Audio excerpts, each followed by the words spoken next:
Penyimpan mohor besar raja-raja dahului senarai penerima darjah pingat kebesaran Perak. MBM tolak gesaan Ahli Parlimen Raub untuk kerajaan nilai semula program PLKN 3.0. Yadim pandang serius usul mahu ganti Menteri Agama berkait isu RUU Mufti. Kumpulan Hak Asasi Wanita beri amaran jika cadangan RUU Mufti lulus, potensi mudahkan undang-undang pintu belakang. Piawaian keselamatan makanan perlu diperketat bagi melindungi kesihatan awam. Aspek sentimen tidak akan bantu Najib Razak bebas daripada pertuduhan.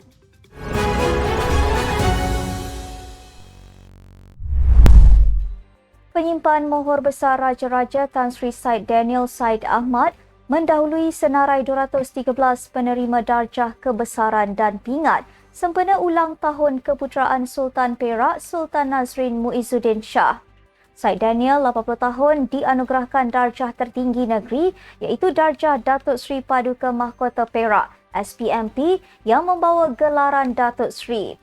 Turut menerima anugerah sama Ketua Audit Negara Datuk Wan Suraya Wan Muhammad Razi dan Pengerusi Eksekutif Yi Lee Corporation Datuk Lim Kok Chiang Alliance Lim A Hang. Selain itu, Sultan Perak turut berkenan membiayai hidangan makanan kepada 7,800 banduan dan tahanan yang sedang menjalani hukuman di Penjara Tapah, Penjara Taiping, Pusat Koreksional Kamunting, Pusat Pemulihan Akhlak Batu Gajah dan Rumah Perantaraan Penjara Negeri Perak, Kinta dan Taiping yang akan diagihkan Jumaat ini. Rakyat Perak juga diseru untuk bersama-sama meraihkan dan menyemarakkan sambutan dengan mengibarkan bendera negeri di bangunan-bangunan pejabat, perniagaan dan kediaman masing-masing.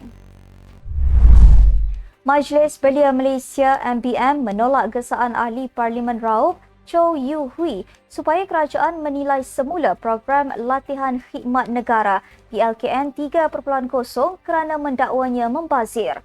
Presiden Muhammad Izzat Afifi Abdul Hamid berkata kepada FMT, perbelanjaan 50 juta bukan membazir kerana dilabur untuk membangunkan modal insan yang kepentingannya sama seperti pendidikan dan kesihatan.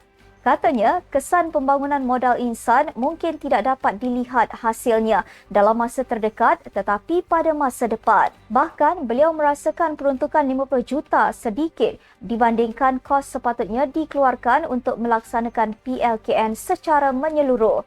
Selasa lalu, Chow dalam perbahasan Belanjawan 2025 di Dewan Rakyat membantah dan meminta kerajaan menilai semula pelaksanaan PLKN yang dihidupkan semula Januari tahun depan. Untuk rekod, PLKN diperkenalkan 20 tahun lalu, membabitkan pemilihan rawak belia berumur 18 tahun untuk mengikuti latihan termasuk berkait ala ketenteraan. Yayasan Dakwah Islamiah Malaysia Yadim memandang serius gesaan yang mahu mengusulkan menggantikan Menteri di Jabatan Perdana Menteri Hal Ehwal Agama Muhammad Naim Mokhtar susulan isu RUU Mufti Wilayah Persekutuan 2024. Yang di-Pertua Yadim Hasanuddin Muhammad Yunus berkata, usul berkenaan bukan sahaja mengabaikan rasa hormat terhadap kepimpinan agama, malah boleh mencemarkan institusi agama yang telah sekian lama menjadi rujukan utama umat Islam dalam mengekalkan keharmonian masyarakat. Katanya dalam satu kenyataan, pengalaman Muhammad Naim bukan sahaja memberi perspektif yang menyeluruh mengenai undang-undang syariah, malah memperkukuh peranan beliau dalam menegakkan keadilan berlandaskan prinsip Islam. Menurut Hasanuddin, gabungan latar belakang kehakiman dan kepimpinan agama menjadikan beliau pemimpin yang berwibawa dalam mengimbangi dasar kerajaan dan tuntutan agama. Sebagai yang di-Pertua Yadim, beliau menegaskan Yadim menolak sebarang gesaan untuk yang tidak berasas untuk menggantikan Menteri Agama hanya atas perbezaan pendekatan atau pandangan. Tindakan sedemikian bukan sahaja tidak konstruktif, malah berpotensi menjejaskan kredibiliti institusi agama dalam membimbing masyarakat Islam dengan lebih jelas dan adil. Jom sertai peraduan bersama NetStep. Berikut adalah soalan untuk minggu ini. Bilakah Belanjawan 2025 dibentangkan oleh Yang Amat Berhormat Perdana Menteri Malaysia? Berikan nama individu yang terdapat pada gambar thumbnail Netstep News edisi pagi hari Rabu minggu lepas. Dan lengkapkan slogan, saya subscribe channel Netstep TV kerana peserta yang menjawab dengan betul dan slogan terbaik akan dipilih sebagai pemenang. Jangan lupa screenshot dan sertakan dalam link Google Form yang disediakan di ruang description berita Netstep News edisi petang Jumaat 1 November 2024. Pemenang minggu pertama adalah Siti Nur Aminah binti Cik Omar. Pengurus Advokasi Perkhidmatan Perundangan dan Penyelidikan Sisters in Islam SIS, Wahidah Rufin memberi amaran cadangan RUU Mufti 2024 jika diluluskan boleh memudahkan undang-undang pintu belakang melalui penyalahgunaan fatwa. Difahamkan proses itu boleh digunakan untuk menjenayahkan perbuatan tertentu secara tidak langsung memintas proses perundangan sama sekali. Menurutnya, fatwa selepas diwartakan tidak boleh dipersoalkan dan individu boleh didakwa mengikut Seksyen 12 Akta Kesalahan Jenayah Syariah Wilayah-Wilayah Persekutuan 1997. Katanya, ia membolehkan undang-undang dibuat di luar Parlimen dan DUN. Pengurus Komunikasi Aminah Siddiqui berkata, Akta Pentadbiran Undang-Undang Islam Wilayah-Wilayah Persekutuan 1993 ketika ini membenarkan undang-undang dan amalan Islam ditafsir mengikut mana-mana mazhab diiktiraf. Seksyen 3 RUU itu bagaimanapun menyekat amalan Islam kepada hanya 4 mazhab Sunni utama iaitu Hanafi, Maliki, Syafi'i dan Hambali. Piawaian keselamatan makanan perlu diperketat bagi melindungi kesihatan awam dan mengekalkan kepercayaan pengguna di negara ini susulan peningkatan kes keracunan makanan di beberapa kawasan baru-baru ini. Pengerusi Ikatan Komuniti Selamat Lee Lam Tai berkata, hukuman yang berat juga perlu dikenakan terhadap mereka yang melanggar piawaian keselamatan makanan sebagai usaha mengukuhkan aspek berkenaan. Katanya, penguatkuasaan Undang-Undang Keselamatan Makanan sedia ada mesti dilaksanakan dengan lebih tegas.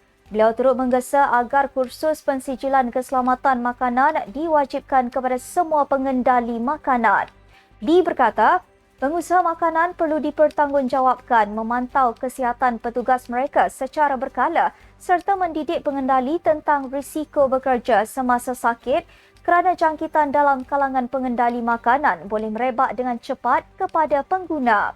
Beliau berkata, kempen kesedaran awam mengenai kebersihan makanan adalah penting kerana ia memberi kuasa kepada pengguna untuk membuat pilihan yang berinformasi. Bekas Peguam Negara Abu Talib Uthman memberitahu aspek sentimen tidak akan membantu Najib Razak membebaskan dirinya daripada 25 pertuduhan salah guna kuasa dan pengubahan wang haram apabila kes itu dibicarakan awal bulan depan. Menerusi laporan sebuah portal, Najib masih ada peluang dibebas dan dilepaskan daripada pertuduhan tersebut walaupun sudah diarah oleh mahkamah untuk membela diri. Bagaimanapun katanya, langkah yang diambil pasukan Najib mestilah secara berhati-hati sehingga dapat meyakinkan mahkamah bahawa bekas Perdana Menteri itu tidak bersalah.